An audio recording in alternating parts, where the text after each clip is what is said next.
Good morning, everyone. Here we are with the first chapter of Pharaoh's history book, that is Globes and Map. While reading this chapter, the question will arise in your mind that which is that planet which we live on, and what is its shape? Who found that shape? So the answer is the Earth is the planet which we live on, and it is round in shape.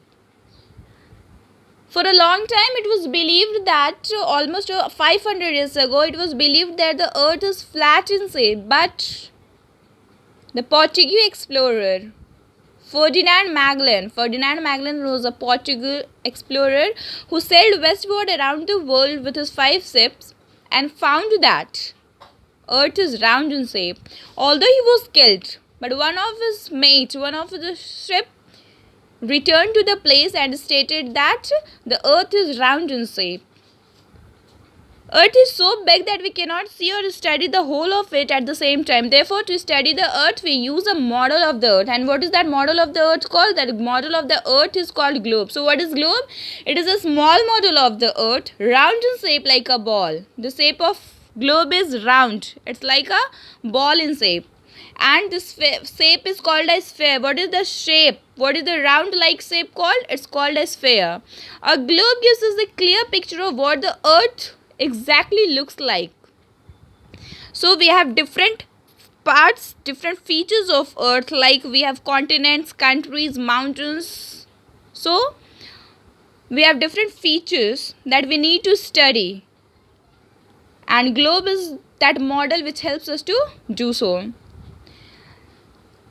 The rod on which the globe spins represent the Earth axis. What is the Earth axis? It is the imaginary line passing through the Earth center on which it spins. However, it's not of much use because everything we have in this universe has both positive and negative aspects. So first is we cannot see all the places on globe. At the same time, a globe has to be rotated or turned to see what lies on other sides. And it's very difficult to carry it from one place to another because it's large in shape, and more it becomes larger, more it becomes difficult. Now let's come to the maps. A map is a drawing of the whole or part of the earth's surface on a flat surface such as globe. If we flatten the globe, what we do? If we flatten the globe, it becomes a map. And we have various types of maps, that is physical, political and thematic. What does a physical map shows? It shows the physical features such as mountains, seas, river, lakes, forests, etc. Whereas political map shows countries, capital cities or other important places. Some maps also tell us about the themes or topics such as rainfall, crops, industries, etc. And the map that shows certain themes are known as thematic maps. Maps that show a small area such as street, house, room in detail, that are called planes.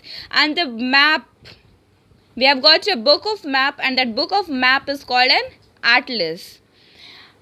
Did you know that the word map has come from the Latin word mappa, which means napkin? The word was used because, like a napkin, a map can be easily folded. So we read the map with the language of a map. We need to know certain things about the map, such as language of map like directions, scales, legends or keys, etc. What are directions? Directions are the most important part of the map. They help us to locate a place easily. So maps are generally drawn with a symbol like arrow. At the top of the map, at the top of the arrow is north, at the bottom is south, west is at your left side and east will always be on the right side. Scale. The scale and distance between places on a map is shown by a scale, size and distance. Okay, the size and distance between two places on map is known as, and is shown by a scale. Scale is the ratio of the distance between two places on the map to the actual distance between these two places on the ground. Legends. The legends or the key of a map explains what the colors and symbols used in the map means. It is usually given in a box in one corner of the map like this. Just take an example like this. This is a color used and different angles given. we have like see, look at this figure of an aeroplane. This was airport. Okay.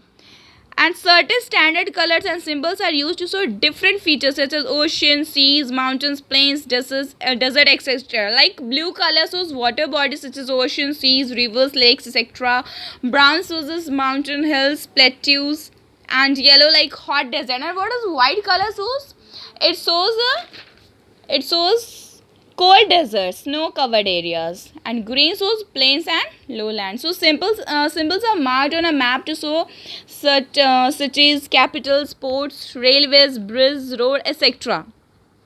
And maps also have lines drawn over to form a square, and the squares that are drawn on the maps are known as grids. Grids as a number which help us to locate a place easily on a map. So maps have some advantages over globe. It's very handy. Globe is not very handy, whereas maps are very handy because it's very easy to carry a map along with you, because you can fold it like a napkin and keep it in your pocket. But is it possible for us to carry a globe? No, it's not very easy, and we cannot see all the parts of the earth on a globe. We need to rotate that. But maps, we can see all the parts all together. So globe only shows what the earth actually look like. Here we are on the are on the completion of the first chapter, and that's all for the today. Thank you.